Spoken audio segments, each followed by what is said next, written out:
that order of service there next to me so I'd know when it's my turn. So it's great to see you all here today. Good morning. Good morning. Before I go further, I'll give you another kind of introduction of myself. My name is Amy K. Watson. I don't have any children.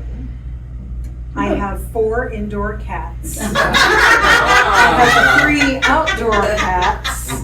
I also have a husband. He is a Leo. He is my only indoor-outdoor cat. So thank you for inviting me to speak after a week of the most electrifying speakers on the planet. Amen. It was fun though. It was so joyful and really such a relief to feel that energy. I'd like to invite us all just to take a moment to savor that. Yeah. Feeling like a win is within our grasp is such a relief. So different from a month ago. I remember the morning after poor Biden's last debate. I texted my friends, maybe something radical can happen and we can have a brokered convention. I thought a brokered convention would be radical. A couple years ago, there came a point where I felt that loss was all too plausible. I was hearing a lot of rumors about civil war. I had been watching The Handmaid's Tale, and then the Dobbs decision got passed down, and the alarms just really started going off in my head. I had these fears that were not just fleeting thoughts. I became extremely concerned, and I made a plan. You know, folks were talking this morning about moving out of the country, and I started making some very serious plans to pack up my car and my cats and get to Canada. That fear was not totally irrational. I mean, the rise of Christian nationalism in this country, very real. We have globally the historical precedents that have fueled and inspired The Handmaid's Tale and the Testaments. It can, and it did get overwhelmingly dark. Win-lose thinking is powerful because it engages us. It gives us a sense of urgency. But it also divides us, turning every disagreement into a battle, every opponent into an enemy.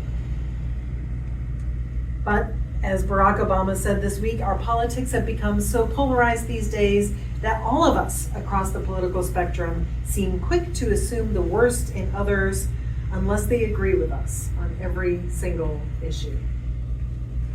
This kind of thinking fractures our relationships and makes it harder to build the connections we need to solve the real challenges facing our communities and our world.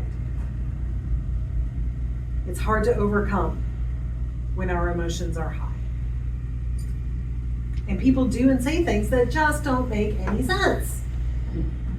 For those times, we need to recognize that when people are ignorant, they need education. And when people need education, they're not going to receive it if it is arriving to them with a tone of anger or frustration or hate. As Obama also reminded us, if we want to win over those who aren't yet ready to support our candidates, we need to listen to their concerns and maybe learn something in the process. Our work then is not just to win an election. It's to build something much more lasting. A community where love, respect, and mutual understanding prevail over division and hate. This work begins with how we treat each other every day, in every interaction. It's about making connections that go beyond the superficial, connections that are rooted in empathy and a willingness to see the humanity in each other. I've not always been an example of someone who sees the humanity in my fellow earthlings. One afternoon, several years ago, fortunately, I was home alone when someone knocked on the door. It was inconvenient timing. I went to the door, opened it, and there was this man holding an envelope. It was an envelope I had thrown away. And when he showed me what he had brought to me, I said, yeah, that was trash. It was only after he left that my better nature finally broke through, and I realized how horribly I had treated someone who was just trying to be kind. It was a moment, just a moment of clarity. When my judgment and negativity, I realized, were not just affecting others, but were making me a person that I did not want to be. Just as I judged that man at my door without thinking, we can easily judge others at every scale, pushing people away rather than finding ways to connect. I had missed an opportunity for connection, for receiving his kindness with my own kindness, because I was too focused on my own annoyance. Judgment fragments our relationships and it fractures our peace. This is a microcosm of the larger problem we face today. When we judge and dismiss others, we close off the possibility of connection. We build walls instead of bridges. To counter this, we need to approach others with vulnerability and love. I hope you will forgive me, but I'm going to try to make you uncomfortable here. May I have your permission to make that attempt? Yeah. Sure. Kamala Harris pointed out that a harm against any of us is a harm against all of us. It's easy to relate to that. If you hurt a member of my family, I feel like you have hurt me. But I get to choose who my family is. She also talked about family by blood and family by love. One of the most important lessons I have ever learned in my life is that anyone can be my family by love. They do not have to love you back. That's vulnerability. Loving someone who does not love you. But it's not foolish. It's unconditional. It's hard. It's vulnerable.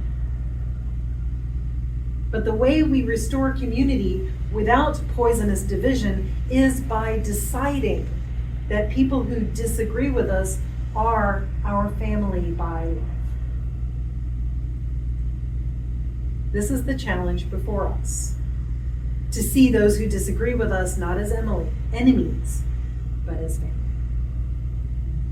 To reach out, not with judgment, but with understanding. Even though that's hard, even though what they do and say makes no sense. To build connections that are strong enough to withstand the pressures of disagreement and difference. And I get that it's hard because of the pain that comes from often literal family and their judgment. I've lived that. It sucked, if I may say that from the pulpit. I'm not asking you to place yourself in danger without support, but I am asking you to be brave. When my dad's Alzheimer's disease became debilitating, Mom called us kids, my brother, my sister, and me, and our spouses to come help downsize so they could move. This meant working side by side with my brother-in-law, Ralph. Now, to tell you the truth, the pain in my family has come from a lot of sources, and Ralph is not one of them. I like Ralph. I like that he's in the family.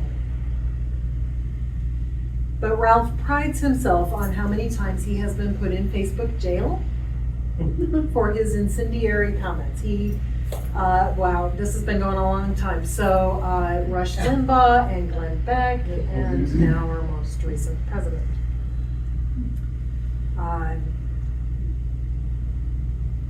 We don't see the world the same. We don't have a lot of shared values. But we were both there for my dad. And he knows that I love my dad. And I know he loves my dad. We're dead. This was before Dad passed.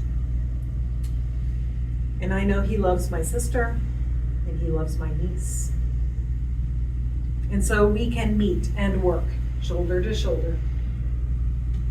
When family is in trouble, our differences don't matter. And this experience taught me a valuable lesson. Freedom is not about winning or escaping. It is about connecting. It is about transforming judgment into understanding and fear into love. Oprah reminded us this week that when a house is on fire, we don't ask about the homeowner's race or religion. We don't wonder who their partner is or how they voted. No, we just try to do the best we can to save them. As we move forward, let us seek out and hold up that spirit of connection, remembering that our work to build a just and compassionate world doesn't end on Election Day. It begins anew. Let us move forward together, embracing the freedom that comes from connection and the strength that comes from love. Blessed be. May it be so.